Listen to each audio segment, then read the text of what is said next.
quando ero piccolo sai che ero un grande tifoso dell'AC Milan, essere qua è un grande onore per me. Un professionista d'atletica integerrima, un marito, un padre, un uomo, sempre comico.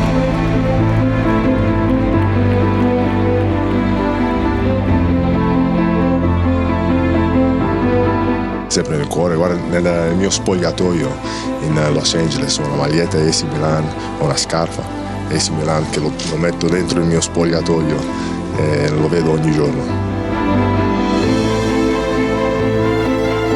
Gullit, Rijkaard, Van Basten, Maldini, è sempre stato un sogno per me, era sempre la mia squadra favorita.